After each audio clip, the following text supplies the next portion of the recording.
Hi, how are you today? Thank you for joining me. Today, we're going to be talking about how to stay on your plan during the holiday season. But first, I just want to introduce myself if you're new to my channel. I am Erin Hart. I am a registered nurse health coach that offers one-to-one support, guidance, and accountability for people who are just fed up and want to get off of the dieting roller coaster once and for all. I help my clients to achieve extraordinary results and success with sustainable weight loss. I know the health struggle myself. I used to be 284 pounds, but by adopting a sugar and flour-free lifestyle and eating an abundance of healthy, real food from every food group, I lost 125 pounds, kept it off for a year, achieved peace with my food and my body and freedom from cravings. Not by exercising a ton or starving myself, but just eating an abundance of healthy, real food and weighing my meals at meal times. You know, it's so simple. I'm not saying that it's easy, but it's also not hard. So this lifestyle, it changed everything for me. And I cannot express to you in this short video just how much my life has changed because of making the decision to prioritize my health and to get the weight off once and for all. The benefits have not just been physical, but also mental, emotional, and spiritual as well. So if giving up sugar and flour seems totally overwhelming to you and you're scared or you don't know where to start, or maybe you're already living a sugar and flour free lifestyle and you're struggling with your program or not seeing the results that you want. Coaching can change your life and it can help you to achieve a level of success that you've never imagined possible. I have worked with so many clients who have achieved incredible results with their health and have changed their relationship with food, and so can you. So if you'd like to learn more or just get some free help and support with your mindset, schedule a free no obligation coaching call with me. Today you can go to my website at erinharthealthcoaching.com. Now, on to our video for this week. It's October as I'm shooting this video and we're nearing the holiday season. It's so exciting. I live in Utah and we just had our first snow and we're just gearing up for the holidays.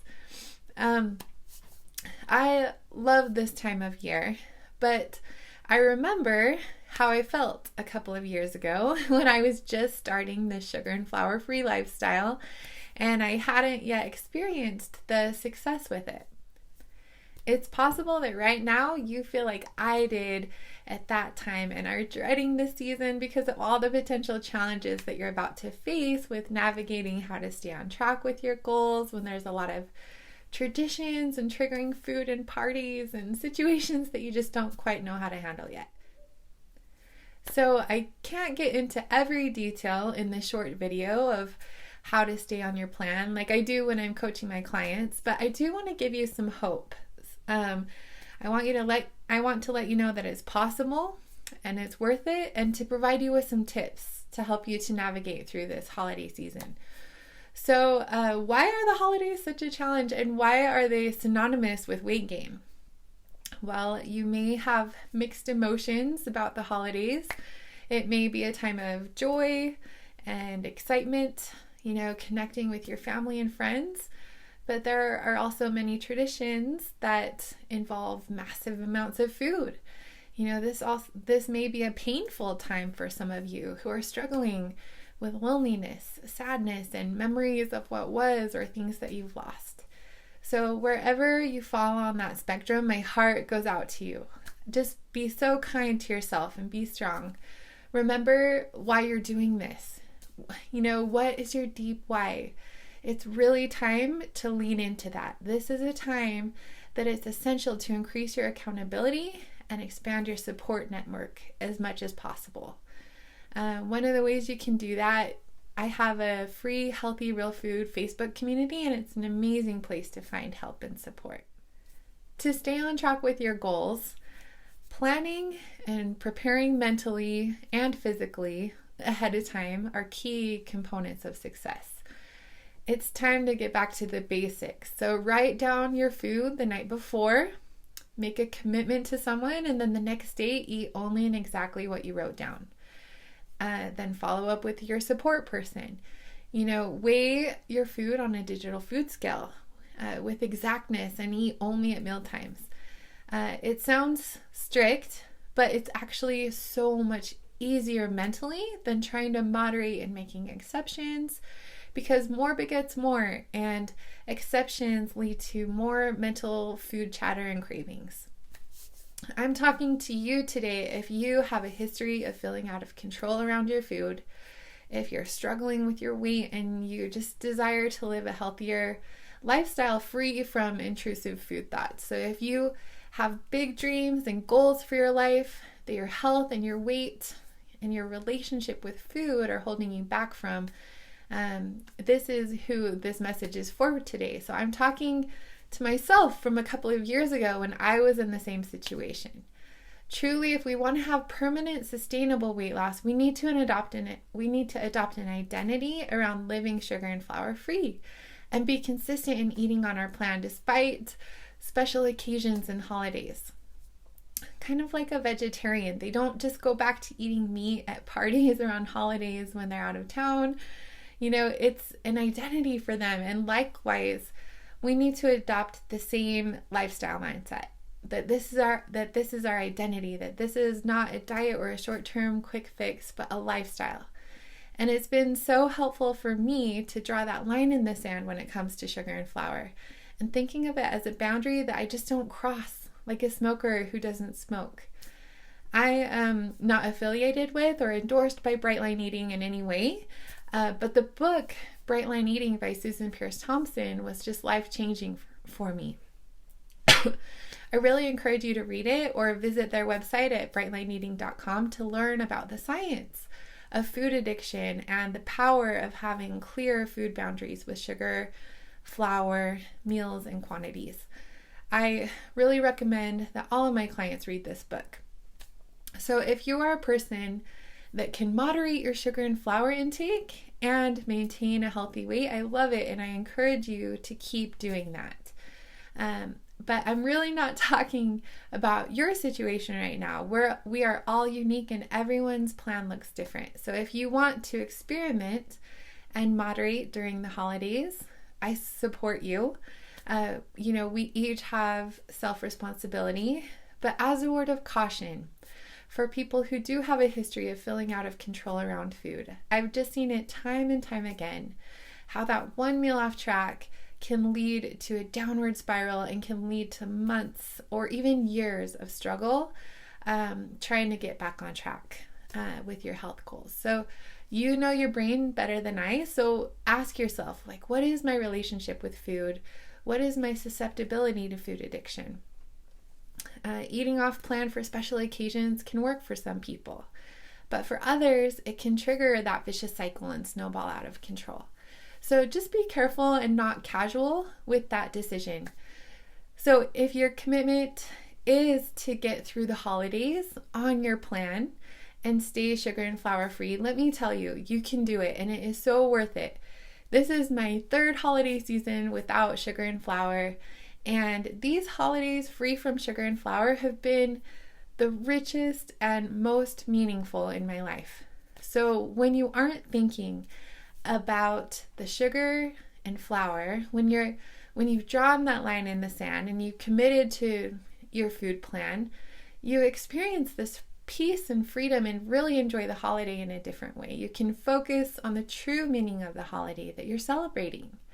So on Halloween, have fun with the kids and dress up. Give out dollar bills. I'm sure the kids would love that. At Thanksgiving, practice gratitude. For Hanukkah, spend time with your family and friends and connect with God and your traditions. At Christmas, learn about Jesus Christ and lose yourself in the service of others. At New Year's, spend time journaling and dreaming about what you want, and why and how you're going to achieve your goals for the next year. So for all of these holidays, you can really more deeply connect with others and at get-togethers by shifting your focus from the food to the people. Ask them questions, connect with them, serve them, laugh and cry with them. You know, the food in past years felt necessary to connect with others. I understand, but it really is blocking that true connection because we're thinking about the food so much. So you don't need to eat sugar and flour to enjoy the holidays. In fact, you may enjoy the holidays more without all of the shame and guilt and weight gain associated with overeating. In our neighborhood, people are always so kind and giving us amazing holiday treats, and my kids love them, but they can't eat all of them, so what I love to do is regift them. I love when people bring me treats, and generally I just express like a sincere appreciation and accept it gladly without explaining to them my sugar and flour-free lifestyle. And it becomes like this fun game because then I make it a challenge to figure out who to give it to. But you know what? It's also okay to just say thank you, accept it, and then dispose of it. You know, they're not going to know unless you're like me and you're making a YouTube video about this. So don't feel guilty. You accepted the real gift, which was their thoughtfulness and their kindness. So, but you don't have to eat it. I usually choose to regift it. So don't feel like you need to explain yourself to anyone unless you want to. You know, that can help to build your identity. But if you're just not ready, find creative ways to say no thank you. You know, practice self-care by doing what's best for you at parties and special occasions. I usually say like, oh, that looks amazing. I'm so full. I may have some later. Or if there's someone, you know, that's trying to push food on me. For get-togethers, I always bring a fruit or a veggie tray and a salad that has like a protein and a fat so that if there's nothing at the party that I can eat that's compliant with my meal plan, I just eat the thing that I brought to share. Another option is to eat before you go to a party so you don't have to even worry about it. I find that having a sparkling water is really helpful at family parties, especially when there's not my food around. You know, if you're really feeling triggered, use the 5-second rule that Mel Robbins teaches and text your support person immediately to bookend with them. You know, text them before the party and after the party for accountability. Remember, your only job in the moment when you're feeling a really strong urge to eat off plan is to recognize the urge as a signal from your primal brain without becoming distressed about it, and then not act on it. So that is your only job in that moment. It's hard the first several times, but the more and more you do that, you'll be surprised that the urges and cravings, they eventually go away. Embrace the challenge of the holidays and just think of it as a way to build mental fortitude and to strengthen your mental muscles. Every time you stay on your plan when it's hard, you get stronger. You're building a strong foundation of healthy eating for the rest of your life. You are progressing with your health goals. So if all of your family traditions are centered around food, I just want to invite you to create new traditions that don't involve unhealthy food, like a Thanksgiving 5K, bowling on Christmas Eve, or buying a new game each Christmas to play with the family. The point is that it's possible to get through the holiday season without sugar and flour. And in fact, you may enjoy the holidays so much more when you're not so focused on the food. I challenge you to make your plan and stick to it. Increase your accountability and support. Get back to the basics, writing your food down, committing it to someone, and eating what you wrote down the next day. I challenge you to focus on food preparation and weekly meal planning habits. You know, stay on your plan. It's so worth it. Imagine how you're going to feel come January, having made progress toward your health goals and strengthened your mindset. Imagine how you'll feel in a year or two after practicing consistent execution with your meal plan. The way that we gain confidence is to do hard things and not die. So staying strong on your plan during the holiday season is going to help you to feel so much more confident in your ability to be successful in this lifestyle long term. And it's going to give you the momentum that you need for that new year. So if you do make a mistake, don't make a big deal about it in your head. You're human. It's okay. Don't fall into the all or nothing mentality or the what the hell effect. Just remember the 3 C's of constant course correction: compassionate curiosity, connection, and commitment to have your next meal be right back on plan. Don't beat yourself up. Be kind to yourself as you navigate this holiday season. It's easier mentally when you're all in 100%. But if you're not perfect, it's a great opportunity to practice overcoming the all or nothing mentality and to learn from it so that you can be stronger going forward. Don't be perfect, just be unstoppable. So happy holidays with all the joy and the heartache that this season can bring. I just wish you so much happiness, health, and hope.